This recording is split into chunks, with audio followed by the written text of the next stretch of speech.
Bugun men sizga juda muhim masalani tushuntirib beraman.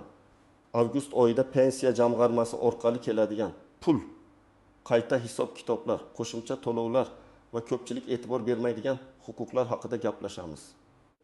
Bu ma'lumot faqat pensionerlar uchun emas, balki har bir oila uchun kerak. Chunki deyarli har bir xonadonda pensioner, nafaqa oluvchi, nogironligi bo'lgan fuqaro yoki ijtimoiy to'lov kutayotgan inson bor. Eng muhimi, ayrim odamlar o'ziga tegishli pulni bilmagani uchun olmay qoladi. Shuning uchun videoni oxirigacha ko'ring. Men ekspert sifatida oddiy tilda aytaman.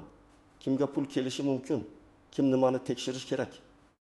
Qaysi holatda pensiya jamg'armasiga murojaat qilish zarur? Qaysi hujjatlar kerak bo'ladi? Kanalga hoziroq obuna bo'ling, videoga like bosing. Chunki bunday ma'lumotlar vaqtida yetib bo'lsa, odamning real pulini saqlab qoladi. Avval qanday edi? Ko'pchilik pensionerlar shunday o'ylardi. Pensiya tayinlandi. Har oy kartaga yoki pochtachi orqali keladi. Demak, hammasi to'g'ri. Lekin amalda pensiya miqdori bir marta tayinlanib, butun umr o'zgarmay qoladigan narsa emas. Ish staji, ish haqi, indeksatsiya, qo'shimcha ustamalar, nogironlik guruhi, boquvchisini yo'qotganlik holati, yoshga doir pensiya turi, ishlayotgan yoki ishlamayotgan pensioner maqomi, bank kartasi ma'lumotlari, yashash joyi, hatto hujjatdagi bitta xato ham to'lovga ta'sir qiladi. Oldin odamlar bu narsalarni ko'p hollarda faqat tuman pensiya jamg'armasiga borib bilardi. Navbat hujjat ko'tarib yurish, tushunmovchilik, keyin keling degan javoblar bo'lardi. Ayrimlar esa umuman bormasdi, chunki baribir foydasi yo'q deb o'ylardi. Natijada kimdir o'z vaqtida qo'shimcha to'lov olmagan, kimdir pensiyasi noto'g'ri hisoblanganini kech bilgan, kimdir esa bank kartasiga tushmagan pulni oylar davomida izlamagan. Hozir esa vaziyat o'zgargan. Davlat xizmatlari, elektron bazalar, bank tizimi, pensiya jamg'armasining hududiy bo'limlari orqali ma'lumotlarni tekshirish ancha osonlashdi.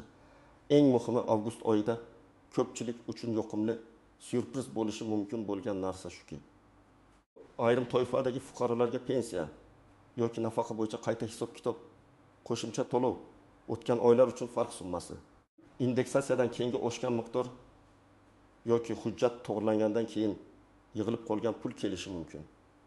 Men bu yerda bitta muhim narsani ochiq aytaman. Hamma odamga bir xil miqdorda pul tushadi deb tushunmang. Har bir kishiga keladi deganda, bu masala har bir kishiga aloqador degani. Chunki har bir fuqaro o'zining yoki oilasidagi yaqinining pensiya huquqini tekshirish kerak. Kimdadir qo'shimcha 1 ming so'm chiqadi. Kimdadir 500 ming so'm. Kimdadir bir necha oy uchun yig'ilib million so'mdan ko'proq farq kelishi mumkin. Kimdadir esa hammasi to'g'ri bo'lib, qo'shimcha pul bo'lmasligi ham mumkin. Asosiy vazifa o'zingizga tegishli pul bor yoki yo'qligini bilish. Birinchi navbatda pensiya va nafaqa to'lovlari bir necha sabab bilan o'zgarishi mumkin. Eng ko'p uchraydigan sabab pensiya miqdori oshirilishi yoki indeksatsiya qilinishidir. Agar davlat tomonidan pensiya va ijtimoiy nafaqalar oshirilsa, yangi miqdor belgilangan sanadan boshlab hisoblanadi. Ba'zan to'lov tizimida texnik kechikish, bankdagi yangilanish, hujjatdagi aniqlashtirish sababli farq summasi keyingi oyda tushishi mumkin. Masalan, oshirilgan miqdor iyuldan hisoblanishi kerak bo'lsa, lekin fuqaro avgustda to'lab olgan bo'lsa, unga iyul uchun farq alohida qo'shib berilishi mumkin. Ikkinchi sabab ish staji yoki ish haqi ma'lumotlari topilishi. Ko'p odamlar pensiyaga chiqqanda barcha mehnat yillari to'liq bazada bo'lmasligi mumkin. Ayniqsa, eski korxonalar yopilgan, arxivga topshirilgan, mehnat daftarchasida muhr xira bosilgan, ish haqi ma'lumotnomasi vaqtida olinmagan holatlar ko'p uchraydi. Keyin fuqaro arxivdan ma'lumot olib kelsa, pensiyasi qayta hisoblanadi. Agar shu ma'lumot pensiya miqdorini oshirsa, fuqaro keyingi oylarda ko'proq pensiya olishni boshlaydi. Ayrim holatlarda o'tgan davr uchun ham farq to'lanishi mumkin. Uchinchi sabab oilaviy holat va qaramog'idagi shaxslar. Masalan, nogironligi bo'lgan shaxs, boquvchisini yo'qotgan oila va yetmagan farzandlar, o'qishda davom etayotgan farzandlar bo'yicha to'lovlarda hujjat yangilanishi kerak bo'ladi. Agar hujjat vaqtida topshirilmasa, to'lov to'xtab qolishi yoki kamayishi mumkin. Keyin hujjatlar to'g'rilansa, ayrim holatlarda to'lov tiklanadi va yig'ilib qolgan summa qayta hisoblanadi. To'rtinchi sabab bank kartasi yoki to'lov shakli bilan bog'liq muammo. Ba'zi pensionerlar kartani almashtiradi, karta muddati tugaydi, bank rekvizitlari o'zgaradi, plastik karta bloklanadi. Odam esa pensiya kelmadi deb o'ylaydi. aslida pul hisoblangan bo'lishi. Lekin to'lov bankdagi texnik sabab bilan ushlanib turgan bo'lishi mumkin. Bunday holatda pensiya jamg'armasi bank va to'lov usuli bo'yicha tekshiruv qilinadi. Muammo hal bo'lgach, bir necha oy yig'ilib qolgan pul birdan tushishi mumkin. Endi aniq misollar bilan tushuntiraman. Birinchi misol, 17 yoshli pensioner opa har oy 1 million 200 ming so'm pensiya oladi. Pensiyalar oshirilgandan keyin uning yangi miqdori 1 million 320 ming so'm bo'lishi kerak. Farq 120 ming so'm. Agar bir oy davomida eski miqdor tushgan bo'lsa, keyingi oy unga 1 million 320 ming so'm asosiy pensiya va 120 ming so'm farq qo'shilib tushishi mumkin. Opa avgustda nega ko'proq pul keldi deb hayron bo'ladi. Sababi bu sovg'a emas, bu uning qonuniy haqqi. Ikkinchi misol. 63 yoshli aka pensiya chiqqanda 28 yil staj hisoblangan. Keyin eski zavoddagi yana 5 yillik ish staji arxivdan topildi. Hujjat tasdiqlandi. Natijada umumiy staj 33 yil bo'ldi va pensiya qayta hisoblandi. Agar avval 1 million 500 ming so'm olgan bo'lsa, qayta hisob kitobdan keyin 1 million 750 ming so'm bo'lishi mumkin. Agar bu farq bir necha oyga tegishli bo'lsa, masalan 4 oy uchun hisoblangan bo'lsa, 1 million so'm atrofida qo'shimcha pul tushishi mumkin. Shuning uchun eski ish joylari, arxiv hujjatlari, mehnat daftarchasi juda muhim. Uchinchi misol, o'quvchini yo'qotgan oila 2 farzand uchun nafaqa oladi. Farzandlardan biri 19 yoshga to'ldi, lekin kollej yoki oliy ta'limda o'qishni davom ettiryapti. Agar o'qish joyidan ma'lumotnoma vaqtida topshirilsa, to'lov davom etishi mumkin. Agar topshirilmasa, tizim yosh bo'yicha to'lovni to'xtatish ehtimoli bor. Keyin ma'lumotnoma olib borilsa, to'lov tiklanadi. Bu yerda ota, ona yoki vasiy kechikmasligi kerak. Chunki har bir oy oilaning budjetiga ta'sir qiladi. 4-misol. Nogironligi bo'lgan fuqaroning tibbiy xulosasi muddatli bo'ladi. Agar qayta ko'rikdan o'tish muddati kelgan bo'lsa, hujjat yangilanmasa to'lov to'xtashi mumkin. Ba'zi odamlar buni bilmay qoladi. Keyin hujjatni tiklab, tegishli ma'lumotlar tizimga kiritilgach, to'lov davom etadi. Lekin bu jarayonda vaqt yo'qotilsa, odam o'ziga kerak bo'lgan pulni kech oladi. Men doim aytaman, tibbiy xulosa nogironlik guruhi muddat va qayta ko'rik sanasini albatta yozib qo'ying. Kim xavotir olishi kerak? Birinchi navbatda oxirgi oyda pensiyasi odatdagidan kam tushganlar. Ikkinchi pensiyasi umuman tushmaganlar. Uchinchi yangi karta ochgan.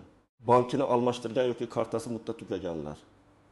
4-yaqinda pensiyaga chiqqan, lekin staj va ish haqi bo'yicha hamma hujjatlari to'liq kiritilganiga ishonchi bo'lmaganlar. 5-oilasida nogironlik, o'quvchisini yo'qotganlik, bolalar nafaqasi yoki ijtimoiy nafaqa bo'yicha to'lov olayotganlar. 6-arxivdan yangi hujjat topganlar yoki eski korxonada ishlagani tasdiqlamoqchi bo'lganlar. Kim xavotir olmasligi mumkin? Agar sizning pensiyangiz har oy bir xil tartibda kechikishsiz tushayotgan bo'lsa, bank kartangiz faol bo'lsa, hujjatlaringiz to'liq bo'lsa, oxirgi paytda oilaviy yoki huquqiy holatingiz o'zgarmagan bo'lsa, katta xavotirga sabab yo'q. Lekin baribir kamida bir marta tekshirib qo'yish foydali. Chunki pensiya hisob kitobi murakkab, ish staji, o'rtacha ish haqi, qo'shimcha ustamalar va qonundagi o'zgarishlar bir-biriga bog'langan. Endi eng muhim nozik jihatlarga o'tamiz. Birinchi nozik jihat, hamma qo'shimcha tushgan pulni bonus deb o'ylamaslik kerak. Ba'zan bu o'tgan oy uchun farq, ba'zan qayta hisob kitob, ba'zan ushlanib qolgan to'lov. Ba'zan esa xato o'tkazma bo'lishi mumkin. Agar kartangizga odatdagidan ancha katta summa tushsa, darhol sarflab yuborishdan oldin sababini bilib oling. Chunki agar texnik xato bo'lsa, keyin qaytarish talab qilinishi mumkin. Ikkinchi nozik jihat. Pensiya miqdori kamaysa, bu doimiy ravishda kimdir kesib tashladi degani emas. Sabablar turlicha bo'ladi. Masalan, qarzdorlik bo'yicha sud hujjati bo'lishi mumkin, aliment. Kredit bo'yicha ijro hujjati bo'lishi mumkin. Avval ortiqcha to'langan summa ushlab qolinayotgan bo'lishi mumkin. Ba'zan odamning o'zi biror hujjatni vaqtida yangilamagani uchun ustama vaqtincha to'xtaydi. Shuning uchun kam tushsa, avvalo sababini yozma yoki rasmiy tarzda bilish kerak. 3-nozik jihat, ishlayotgan pensionerlar. Ayrim to'lovlar va ustamalar fuqaroning ishlayotgan yoki ishlamayotganiga qarab farq qilishi mumkin. Agar pensioner ishga kirsa yoki ishdan chiqsa, ayrim holatlarda ma'lumotlar yangilanishi kerak bo'ladi. Odam men ishlayapman, buni hamma biladi deb o'ylaydi. lekin tizimdagi ma'lumot kechikib yangilanishi mumkin yoki aksincha. Ishdan chiqqan bo'lsa ham bazada hali ishlayotgan deb ko'rinishi mumkin. Natijada to'lovga ta'sir qiladi. 4-chi nozik jihat, yashash joyi o'zgarganda.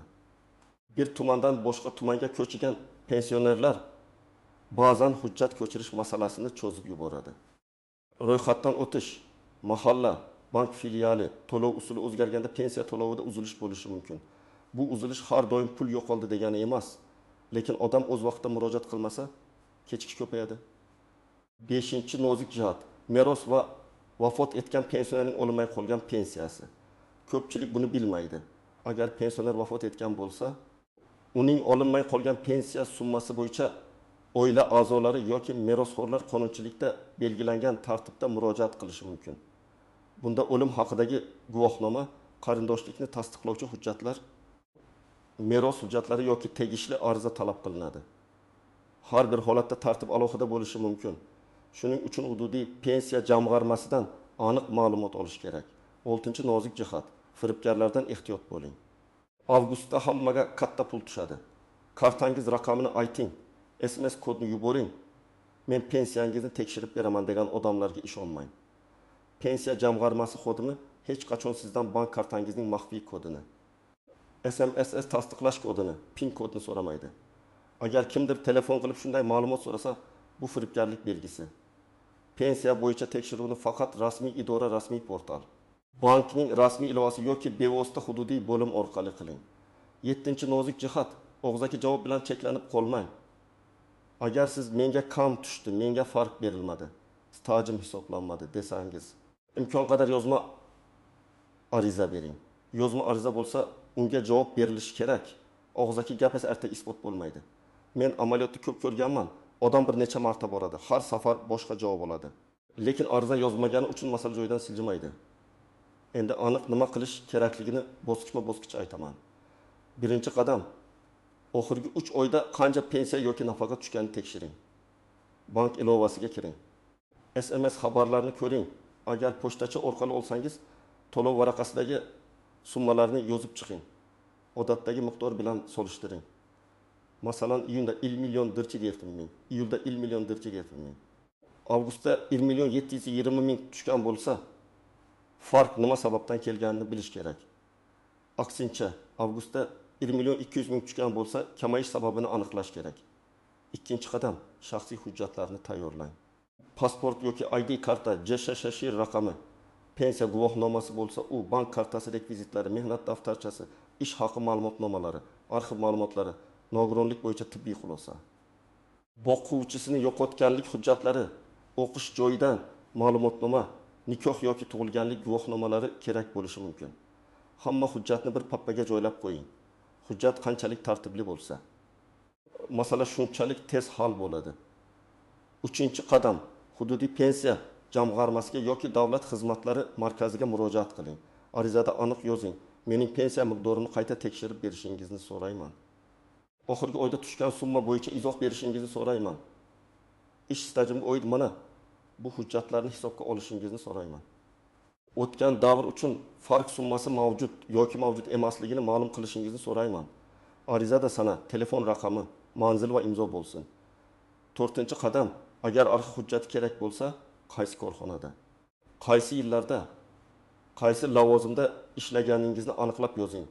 Masalan, 1998 yildan 1944 yilgacha Toshkent shahridagi falon zavodda elektromontor bo'lib ishlaganman degan ma'lumot arxiv qidiruvini osonlashtiradi.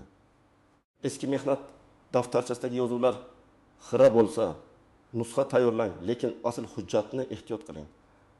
Korxona tugatilgan bo'lsa, hujjatlar davlat arxivida yoki huquqiy voris tashkilotda bo'lishi mumkin. 5-chi qadam. Bank masalasini alohida tekshiring. Karta faolmi, muddati tugamaganmi, hisob raqami yopilmaganmi, karta bloklanmaganmi, bank ilovasida kirimlar ko'rinyaptimi? Ba'zan pensiya jamg'armasi pulni yuborgan bo'ladi. Lekin bank tomonidan muammo chiqadi. Bunday holatda bankdan hisob bo'yicha ma'lumot oling.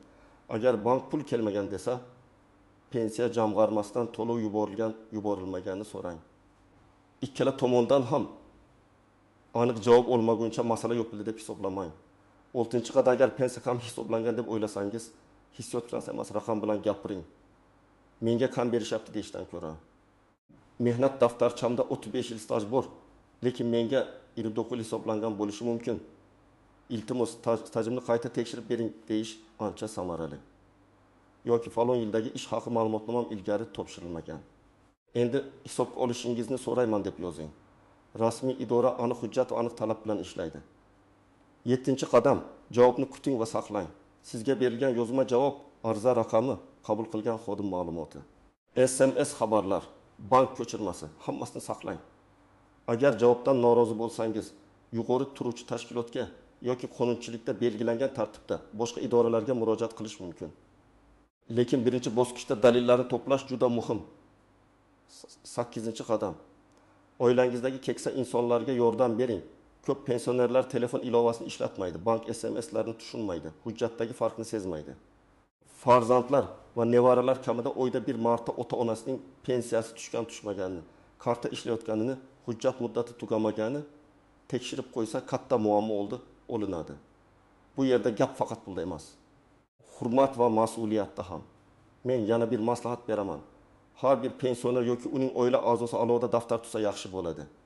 Unda pensiya miqdori, tushgan sana bank kartasi muddati. Muhim hujjatlarning amal qilish muddati pensiya jamg'armasiga berilgan ariza sanasi yozib boriladi. Bu oddiy ko'rinsa ham amalda juda foydali. Chunki 3-4 oy o'tgach odam qaysi oyda qancha pul tushganini unutadi. Daftarda esa hammasi ko'rinib turadi. Avgust oyidagi yoqimli syurpriz deganda aynan shuni tushuning. Ayrim fuqarolar uchun bu oyda pensiya yoki nafaqa bo'yicha qo'shimcha farq, qayta hisob-kitob natijasi oshirilgan to'lov. Kechikkan summa yoki hujjat to'g'rilangandan keyingi yig'ilgan pul kelishi mumkin. Lekin buni kutib o'tirishning o'zi yetarli emas. Siz o'zingiz tekshirishingiz, savol berishingiz, hujjat topshirishingiz kerak bo'lsa ariza yozishingiz kerak. Pul o'z-o'zidan har doim ham topilib kelavermaydi. Ba'zan fuqaroning faolligi hal qiluvchi rol o'ynaydi. Bugun men sizga asosiy fikrni aniq aytdim. Avgust oyida pensiya jamg'armasi orqali keladigan har qanday qo'shimcha summa tasodifiy emas. Uning ortida indeksatsiya, qayta hisob-kitob, staj, hujjat, bank yoki ijtimoiy to'lov bilan bog'liq sabab bo'ladi. Kimdir qo'shimcha pul olishi mumkin. Kimdir pensiyasini qayta tekshirtirish kerak. Kimdir esa hujjatini yangilab, o'ziga tegishli to'lovni tiklash kerak. Eng muhimi, befarq bo'lmang. Pensiyangiz yoki yaqinlaringizning pensiyasi to'g'ri hisoblanganini tekshiring. Kartaga tushgan summani solishtiring. Hujjatlarni tartibga keltiring. Agar savol bo'lsa, rasmiy murojaat qiling. Bu sizning qonuniy huquqingiz. Sizda avgust oyida pensiya yoki nafaqa bo'yicha o'zgarish bo'ldimi? Odatdagidan ko'proq pul tushdimi yoki aksincha kamaydimi? Izohlarda yozib qoldiring. Boshqalar ham sizning tajribangizdan foyda oladi. Videoga like bosing, kanalga obuna bo'ling va bu ma'lumotni ota-onangiz, qarindoshlaringiz, qo'shnilaringizga yuboring. Chunki bitta vaqtida aytilgan ma'lumot kimningdir o'ziga tegishli pulni olishiga sabab bo'lishi mumkin.